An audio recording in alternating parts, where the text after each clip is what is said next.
I'm still adjusting my tripod. How does it get any better?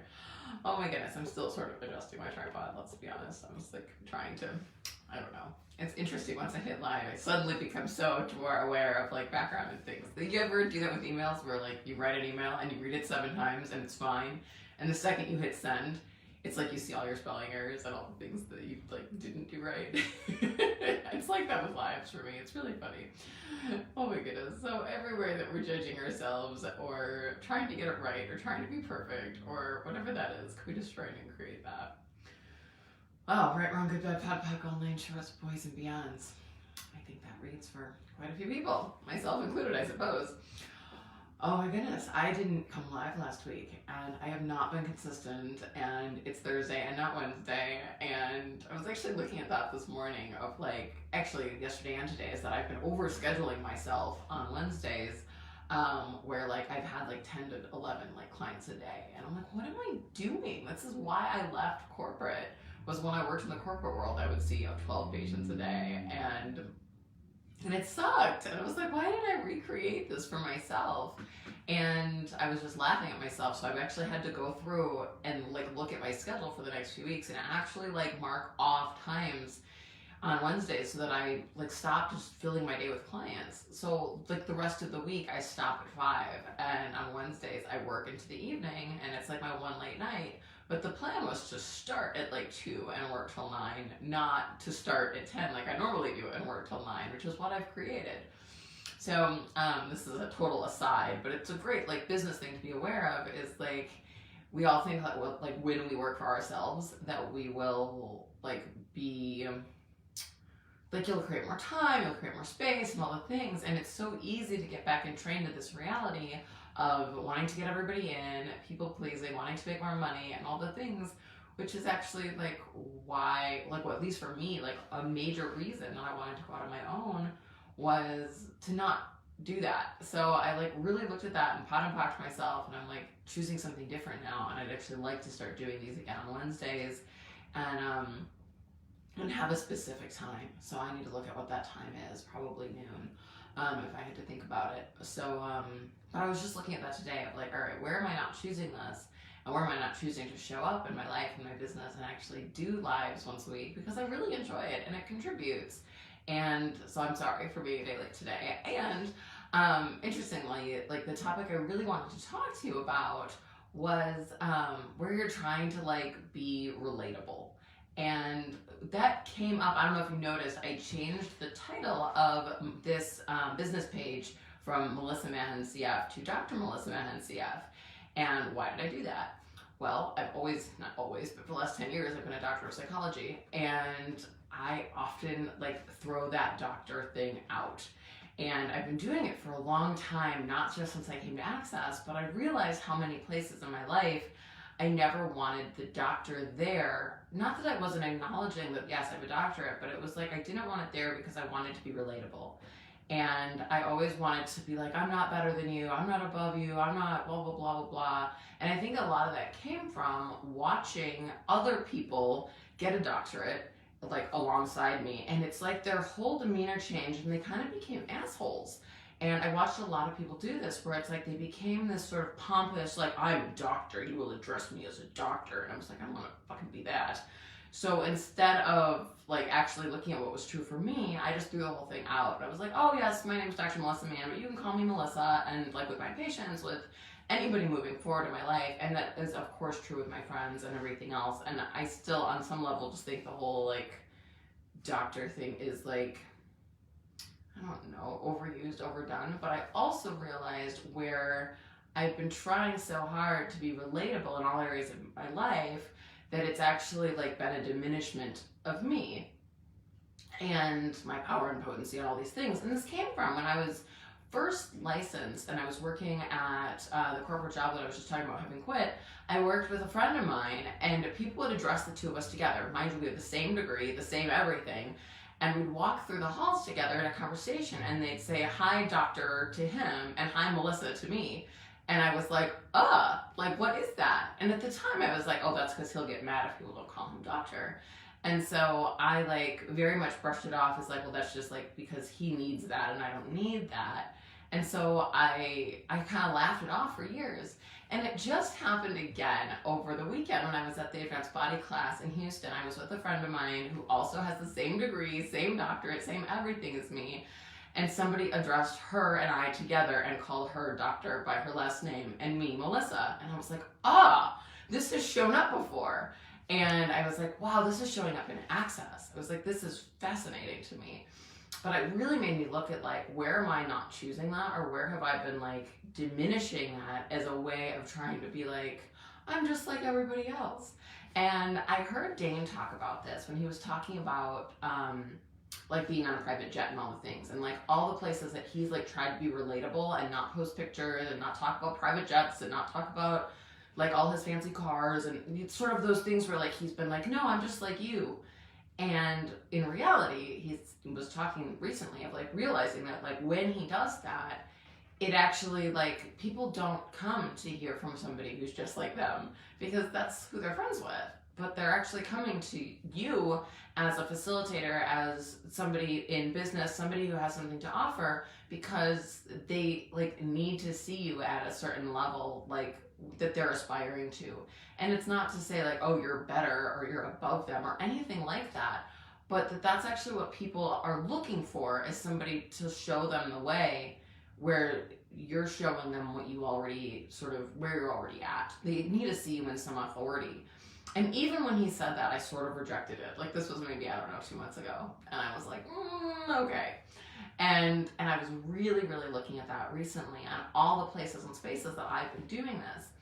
And so in 100 ways, so the doctor was one example, but there's so many other spaces where I very much have like turned myself down, or like tried to be everybody's best friend, tried to be likable, tried to be like what I think people can receive in an effort to, I guess, fit in. And so why do I tell you this whole like epiphany I've had? Because I wonder how much you're doing this too. I wonder whether you have a doctorate or not is less relevant, but it's like, where have you turned yourself down? Where have you like kind of what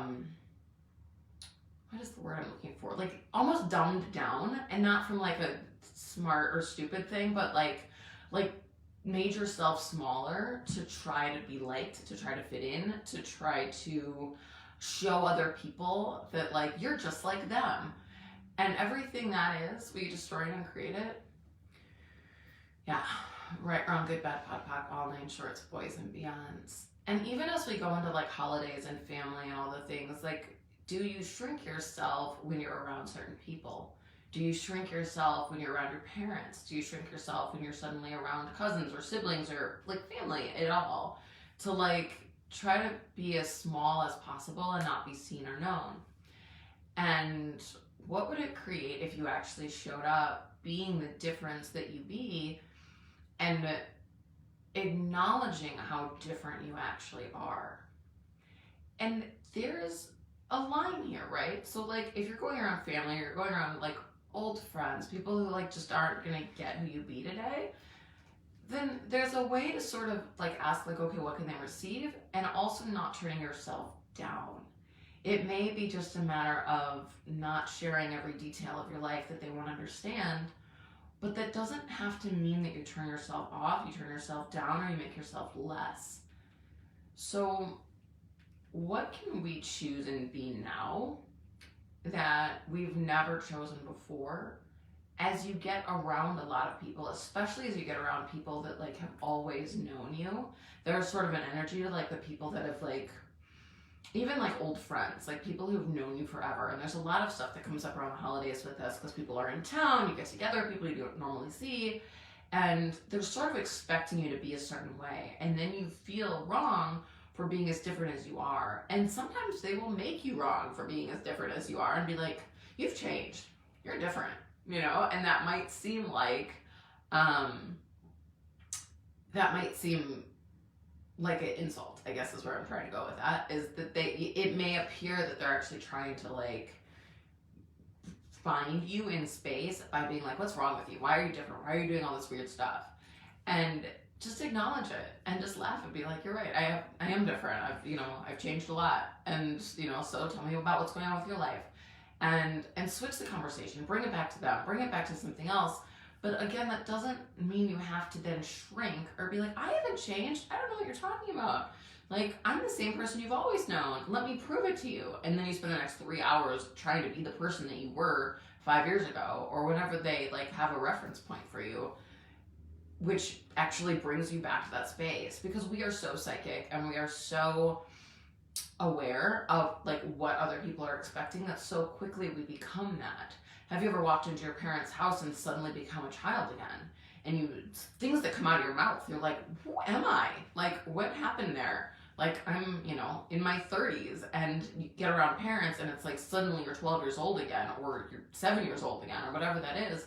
And you kind of have the same relational patterns and the same things you've always had. And what if you didn't have to choose that? And what if instead you get to go in and be who you be today, and also just asking what can they hear, but that doesn't mean you have to change who you be. Does that make sense? So everything that is and everything this brings up and lets down, can we destroy and create it? Right, wrong, good, bad, pod, all 9 shorts, boys and beyonds. And how much have you not been willing to be as different as you be, where like you go into any place. I mean, the holidays are just sort of this glaring thing right now, right? But like anywhere in your life where you're like trying to like prove that you are something, or to be liked by people, it's such a big thing. At least that has been a big thing for me that I've been very aware of in the last little while. And it's always been a thing. I'm just like finally looking at it and aware of like all the spaces and places that like I've tried so much to be liked instead of just being me. And it's interesting. I was having this conversation actually with a client yesterday on like wanting to sort of like be liked by everybody, and like how like so he's a teenager and like some girls at school were being mean to him, and we were like, hey, it's fine. Like, you don't have to be everybody's cup of tea. They don't have to like you, and you're not wrong, because there's going to be people here that don't like you, and there's going to be people here that do like you, and then people over here that don't like you, and people over here that do like you. And if you're trying all day long to get everybody to like you, then who are you being? And you're like morphing yourself into like what this person expects you to be, and then you're morphing yourself into what this person expects you to be. And I said to him yesterday, I said, if you do this with all these people, and if you're in school especially, then you get in the same room with all these people, and who are you? Because you're trying so hard to like be likable to everybody. But if you were to just be you, then you'll be likable to the people who like you because they like you for you, and you won't be likable to the people who don't, and that's fine. And like that is the power and potency of you. And some people don't love that. And that's because you challenge their point of view about what is possible. And so please acknowledge that when you be the power and potency of you, when you be like the embodiment of interesting point of view, when you be the embodiment of possibilities, when you be the embodiment of choice, boy, does choice piss people off. Like that's something I've seen a lot of, and it comes out of my mouth a lot. And I'll realize like, oh, that person cannot hear anything about choice. And it will very much be like, oh, what would you like to choose next? And they're like, you act like everything's a choice. Well, it is. But, realizing like who can hear that and who can't. But also being willing to like see that, yeah, some people, that makes them uncomfortable. And be willing to know that. Be willing to know that there's going to be things about you as you grow and change and have more of you. And the less that you do the people pleasing thing, and the less you do this trying to be likable thing and relatable and fit in, and the less you do that, there are going to be people who leave. There are going to be people who don't get you anymore, don't like you anymore, think you've become some kind of something, whatever judgment that they have of you, which is often the judgment they have of themselves, which is the thing that's going to be projected at you. And be aware of all of that and be willing to go anyways. And that is one of the things that I have looked at so dynamically over the last few years, especially recently, is this like willingness to go anyways. Even if nobody gets it, even if I can't explain it, even if people don't understand why I'm doing these classes, or why can't you just be a psychologist and work for this, the corporate job, and how can you go out on your own? It isn't that scary and unstable. And then even more so, like, what do you mean you're doing this alternative access stuff? Like, you're a psychologist, you're supposed to be this way. Like, all the judgments that either are spoken or unspoken at me, and really getting to the space of like, interesting point of view, cool, like, judge me, hate me, vilify me, that's okay. And be willing to receive that, because when you finally get to that space where you're actually willing to receive all the judgments that will come at you, the more ease and space you can actually have, and the more of you that you have when it's no longer for anybody else, and it's just because you're asking for more of you. So please acknowledge how different you are. Please acknowledge that people will see the difference of you and will love it or hate it. And be willing to be totally irreverent about it. Of like, this is me, this is my life, this is who I be. Take it, leave it. You know, you're welcome to hang out with me, and also there's the door. So what is truly possible for your life, for your business, for your money flows, for your relationships, for all of those things, when you're actually willing to be the space of no point of view, and you don't have to try to be liked or try to be relatable or try to make yourself small for anybody. Yeah, wow. Cool. And I've looked at this with business a lot, and and hence the doctor thing, you know, that's where this conversation came from. But it started as a thought on business, because I was having a conversation with one of my, that happened at the advanced body class. And then I was having a conversation with a team member, day before yesterday. And she's like, you know, every time I go to type your name to like promote a class, I never know whether or not to put the doctor in, and it always has such a weird energy to it. And I was like, well, you're just really aware. That's my thing with it. And like, what if I was just willing to own it and to stop trying to like push it away and be like, I also think that there was a level of not wanting to like rely on that. It was like this like very adolescent proving like, I can become somebody, you know, people will take my classes and people will like me and all these things without the doctor title. Like, I don't need that, which is really, like, I can see now how, like, hands on your hips, like, teenager that is, of, like, I will prove this. But be willing to, like, look at things. And this is just my thing, right? But, like, be willing, right, this doesn't apply to anybody else ever, first of all, because I'm sure there are other places and spaces, if not the same, that apply to you too. But, like, be willing to see, like, where you're functioning from, and really be willing to look at it.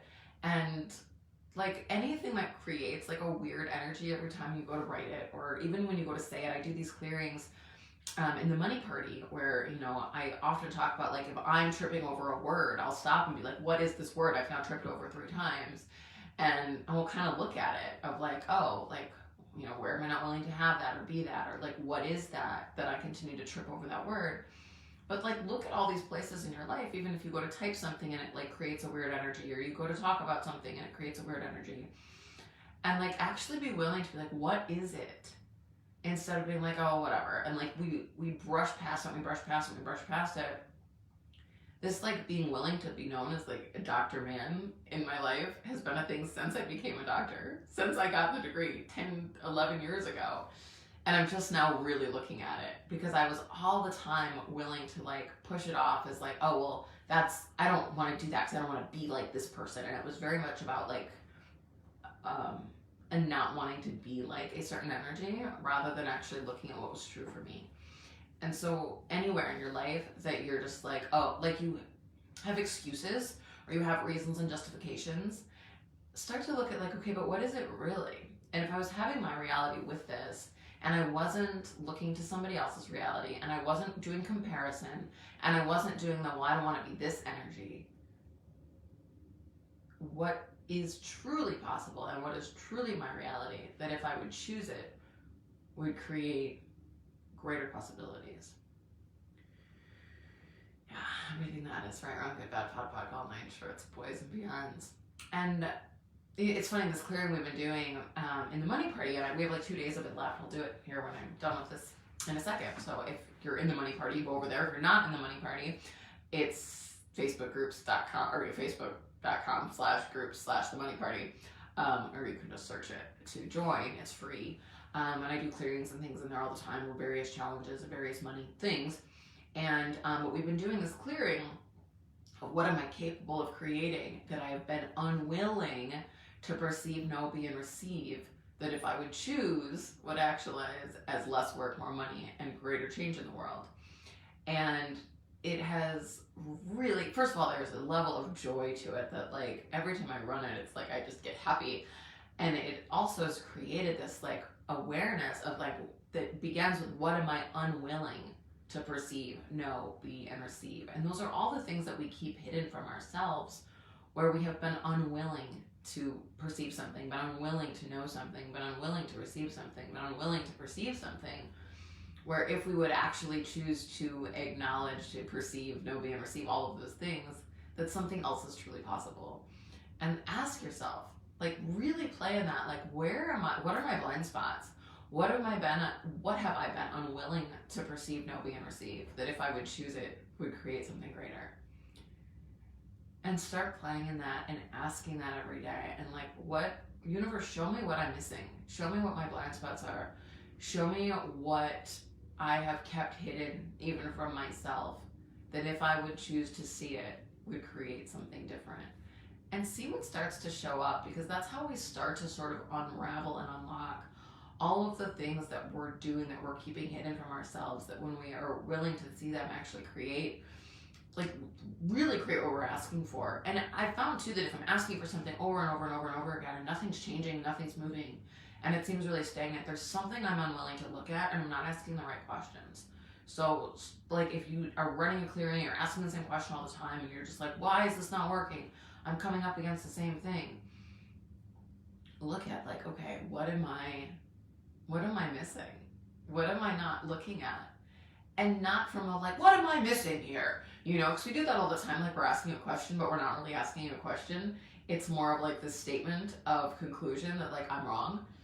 And so instead of doing that, actually ask and actually look at, like, what is it? Like, what is it that I'm not seeing? And be willing to, if you work closely with people, ask them. Like, hey, like, ask for facilitation. Ask the people that know you well and ideally also are doing access consciousness, or doing something that they can help you look at. But always come at it with questions, and please be aware of that. I also was very aware that with this whole doctor thing with me, is that I've had a lot of facilitators tell me not to use it. And I get that they actually came at it from like what they were aware of in my universe, where I wasn't willing, or whatever other projections and expectations and projections and judgments they had of me. And it's not to make anybody wrong, but I was looking to somebody else to tell me what was true for me. And anytime we do that, we trip ourselves up. You know, Gary Douglas always says, don't trust me, trust you. And as a facilitator, that's something I'm really embodying more and more, is not giving people the answers and asking, like, what is actually true for you? Because I can tell you my experience or my life or my whatever, but it's all going to be based on me. And so when you go into the question for you, ask what is true for you and what is your reality with this, and be aware of anywhere you're coming to conclusion, and ask, if I know not this, what else is possible? And that's where you start to, like, come out and unravel what was sort of these, like, stuck conclusions and judgments that you may have held since you were a little kid. And so when you're willing to actually look at it, then you start to unravel the thing, whatever the thing is for you. This has just been something for me that I've been so aware of, you know, recently. And it's not like, okay, well, I figured that out, done now with all of, first of all of that, and with what else. I am sure that this will continue to unravel and continue to come up more. And what else, and what else, and what else, and always be asking for more. Because anytime we've decided we have it right, or we figured it out, or like, oh, this is this thing, I had this like amazing epiphany, this is the thing, then we've created it solid again, and we've created a limitation. So be willing to continue and continue and continue to ask for more and greater. So I think that's all today. Thank you for joining me, and I will start doing these on a regular time, and I've said it 100 times, and I would also like to really commit to that and commit to having a regular time every Wednesday, not Thursday, unless it needs to change to Thursday, which is also possible, which maybe I'll look at. So how does it get any better? I hope you guys have an amazing day, and I will talk to you soon. Bye.